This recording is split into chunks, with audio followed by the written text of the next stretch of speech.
सभी बहन भाइयों को जय मसीह की। मेरा नाम रिजवाना है। मैं लालडू की रहने वाली हूँ। आज मैं आप सभी को अपने लाइफ चेंजिंग टेस्टिमनी देने जा रही हूँ। मैं आप लोगों को बताना चाहती हूँ कि 2016 से ही मैं व्यभिचार में थी। जब मैं व्यभिचार में थी पूरी तरह से मैं उस पाप में गिर चुकी थी और जिसमें से निकलना बहुत ही मुश्किल था। 2016 में जब मैं शॉप पे जाती थी, हमारी एक शॉप है हमारी मार्केट में, तो वहाँ पे ही मुझे अट्रैक्शंस हुई एक लड़के के साथ। तो फिर मैं वहाँ व्यभिचार में पड़ गई थी और बहुत ज़्यादा उस चीज़ में, उस पाप में, दलदल में मैं गिर चुकी थी, जो कि वहाँ से निकलना बहुत मुश्किल था। पूरी रात फ़ोन पे बातें करना, पूरी रात चैटिंग्स करनी, सोना भी नहीं, पूरी रात सुबह 5-5 बजे तक फ़ोन पे लगे रहना मुझे। और सच में परिवार वाले भी जो भी कुछ बोलते थे, मैं उनकी बातें भी नहीं सुनती थी। वो मुझे जो भी समझाते थे मुझे बुरा ही लगता था। और मैं इतना ज़्यादा फ़ोन पे और ज़्यादा बातें करनी और ज़्यादा चैटिंग्स करनी, पूरी रात मेरी आंखें काली हो जाती थी जब मैं फ़ोन पे लगी रहती थी। फ़ोन भी मेरा कब मेरे हाथ से छूट के गिर जाता था, मतलब पता नहीं लग पाता था वो चीज़ ना। और ऐसे ही धीरे धीरे हमारी बहुत बातें बढ़ गई और हम एक दूसरे से, जो वो लड़का था, हम सलाह कर रहे थे एक दूसरे से कि मेरी एज बहुत छोटी थी उस टाइम पे, मैं 15 या 16 अराउंड की थी। और हम वेट कर रहे थे कि कब मैं 18 साल के होंगे और कब हम मैरिज करेंगे। ऐसे करते करते, वेट करते करते 18 साल भी हो गए। फिर किसी इशू की वजह से मतलब हमारी बात आगे नहीं बढ़ी। फिर और भी ज़्यादा मतलब धीरे धीरे ऐसा हुआ कि हम फिज़िकल रिलेशन में रहने लगे। इस चीज़ में अट्रैक्शन इतनी बढ़ गई थी कि हम फिज़िकल रिलेशन में भी गए। और सच में माइंड ऐसा हो रखा था कि बिल्कुल कोई कुछ भी बोलता था। कोई बोलता था कि इसको घर में बंद करके रख दो, कोई बोलता था नानी के पास गाँव में भेज दो। पर मेरा माइंड इतना जकड़ा हुआ था, मुझे उनकी कोई बात समझ नहीं आती थी। और गुस्सा ही आता था उनकी बात पे कि मुझे क्यों रोक रहे हैं, मुझे ऐसा क्यों बोल रहे हैं। मुझे ये भी पता था कि वो लड़का जो है जिससे मैं बात करती थी वो नशेड़ी था एक नंबर का। और वो मतलब गुंडागर्दी में भी था। वो पूरे मतलब नशे करने और लड़ाई झगड़ों में रहना, मुझे सारी बात पता था। मैं फिर भी मतलब मेरे फैमिली मुझे समझाती थी कि बेटा उससे बात मत कर, वो गलत लड़का है, वो अच्छा नहीं है, नशेड़ी है। फिर भी मैं उनकी बात नहीं सुनती थी और मैं उस लड़के से बातें करती थी। मैरिज की भी मुझे यहाँ तक का मतलब मुझे ये भी पता था कि मैरिज के बाद वो लड़का मुझे किसी से बात करने देगा या नहीं, या मेरी फैमिली के पास आने देगा या नहीं, मुझे सब बातें पता थी। फिर भी मेरा माइंड इतना जकड़ा हुआ था, मैं उस दलदल में खुद ही जा रही। और फिर जब मेरी फैमिली कहीं बाहर चली जाती थी तो मैं उस लड़के को फ़ोन करके रात को 2-2 बजे, 3-3 बजे अपने घर बुलाती थी मिलने के लिए। और एक दिन ऐसा हुआ कि मेरे पापा ने मुझे देखा उस लड़के के साथ। तो मुझे उन्होंने समझाया उस टाइम पे ना उन्होंने मुझे समझाया कि बेटा ये गलत है, ऐसा मत कर। बहुत इमोशनल हुए मेरे साथ। फिर भी मुझे उनका रोना भी नहीं दिखा, मुझे कुछ भी नहीं दिखता था। ऐसा लगता था एक बहुत ही मोटा पर्दा मेरी आंखों पे पड़ा हुआ है, मेरे कानों पे पड़ा हुआ। मुझे ना कुछ सुनाई देती थी उनकी बात, ना मुझे कुछ दिखता था कि वो रो रहे हैं या फिर वो क्या कर रहे हैं, मेरी वजह से उनकी तबीयत ख़राब हो रही है। मुझे कुछ भी नहीं दिखता था, बस मुझे अपना ही दिखता था कि मुझे क्या चाहिए। मुझे बस मैं बस अपने आप का सोचती थी। बस मैं चाहती थी कि बस मेरी बात लोग सुने और मेरी मैरिज उससे हो, चाहे मैं मर भी जाऊं उसके बाद। मुझे किसी से कुछ नहीं लेना, पर मुझे मैरिज उसी से करनी है। क्योंकि जब मैं अपने शॉप पे बैठी रहती थी ना, तो इतने लड़के मेरे साथ आके हाथ मिलाना, उन्होंने मेरे साथ बैठना। मतलब मेरा ऐसा था कि लड़कियों से तो मैं बोलती नहीं थी, बस पूरा दिन लड़कों से बोलना, 2 गए तो 4 और आए। पूरा दिन मतलब लड़कों के साथ ही मेरी बोल चाल थी। पूरा दिन बैठे रहना, लड़कों के साथ बातें करनी, इधर उधर, यहाँ तक गालियाँ भी देनी। मैं बहुत गंदी गंदी गालियाँ भी देने लग गई थी। और जो हमारे पड़ोसी थे वो प्रभु को मानते थे, प्रभु यीशु मसीह को मानते थे वो। तो उन्हीं के साथ ना मतलब वो जाते थे चर्च में।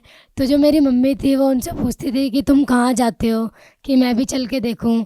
मतलब वो बोलते थे ना कि ऐसे ऐसे काम होते हैं वहाँ पे, या लंगड़े चलते हैं, या अंधे देखते हैं।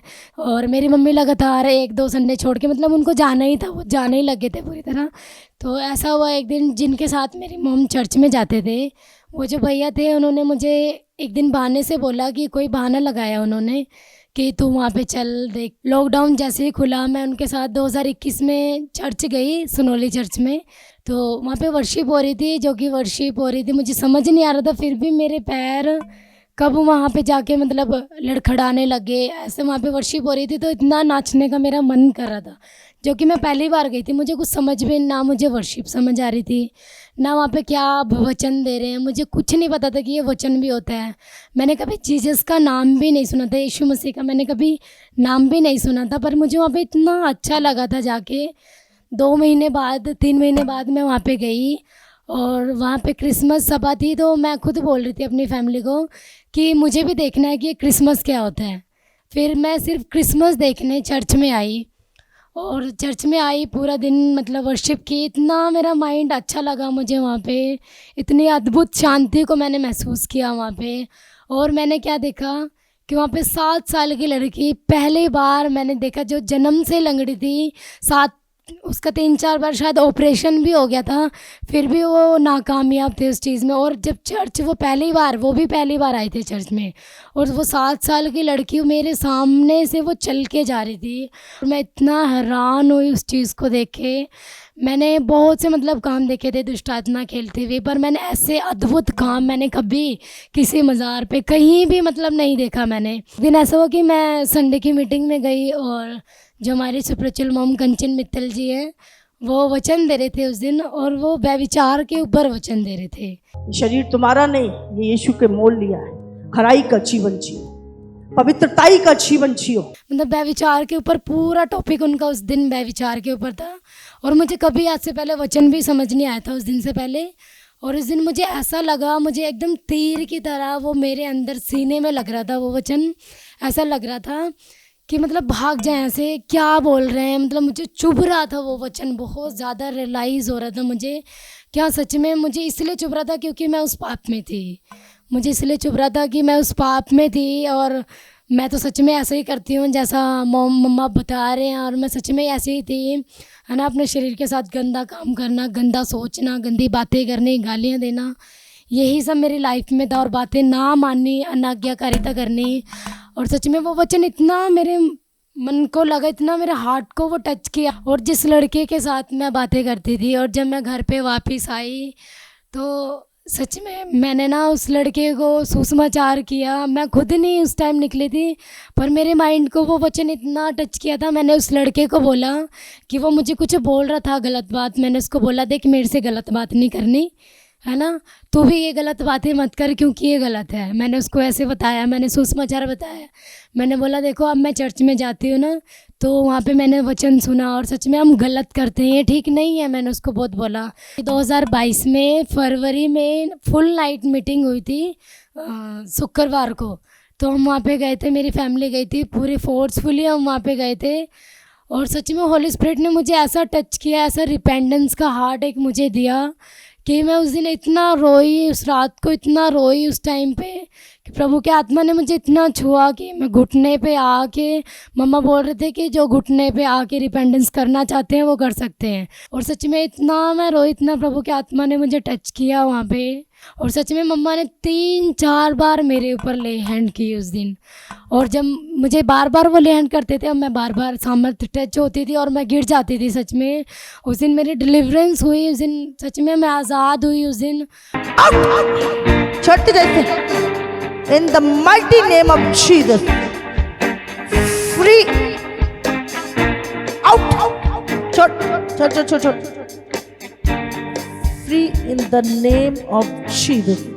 अगले सुबह जब मैं घर पे आई फुल नाइट प्रेयर अटेंड करके, मेरा माइंड ऐसा हुआ कि मैंने सच में उस चीज़ से इतना मुझे घिन आ रहा था अपने आप से कि मैं क्या कर रही थी इतने दिनों से अपने साथ, अपने शरीर के साथ, अपनी फैमिली के साथ मैं क्या कर रही थी, मुझे कुछ नहीं समझ आ रहा था। उस दिन मुझे रियलाइज़ हुआ कि हाँ सच में मैंने ये गलत किया, प्रभु के विरुद्ध गलत किया। सच में जब प्रेयर मेरे ऊपर हुई इतना हल्का मैंने फील किया, और मुझे अपनी गलतियाँ, अपने पाप रियलाइज़ हो कि सच में मैं एक पाप के जीवन में थी, जिससे सिर्फ और सिर्फ प्रभु ने मुझे उस प्रेयर के द्वारा छुआ और मुझे आज़ाद किया। और सच में अब ना ही तो मैं किसी से बात करती हूँ फ़ोन पे, ना मैं किसी से चैटिंग करती हूँ, ना मेरे किसी से रिलेशन है, ना किसी को गाली देनी, ना कुछ उल्टा सोचना, ना झूठ बोलना। सच में प्रभु ने हर एक पाप से धीरे धीरे मुझे आज़ाद किया। अब मैं खुश हूँ और मेरा पूरा परिवार मुझसे खुश है, और सच में सब जने चर्च में जाते हो और सब के सब बैप्टाइज हैं। सच में प्रभु का धन्यवाद कि खुदा ने ऐसा अनुग्रह किया कि सब बैप्टाइज हैं मेरी फैमिली में, सब प्रभु में आ चुके हैं और सब एक साथ बैठकर प्रार्थना करते हैं। और प्रभु का धन्यवाद कि सच में उसने मेरे एक फैमिली को हैप्पी फैमिली बनाया। और मैं धन्यवाद करती हूँ सबका, अपने स्पिरिचुअल फैमिली का और अपनी सारी कलीसिया का धन्यवाद करना चाहती हूँ। सच में प्रभु का कोटि कोटि धन्यवाद करना चाहती हूँ और अपनी मम्मा का तहे दिल से शुक्रगुजार करना चाहती हूँ। सच में मैं धन्यवाद करती हूँ सभी को। जय मसीह।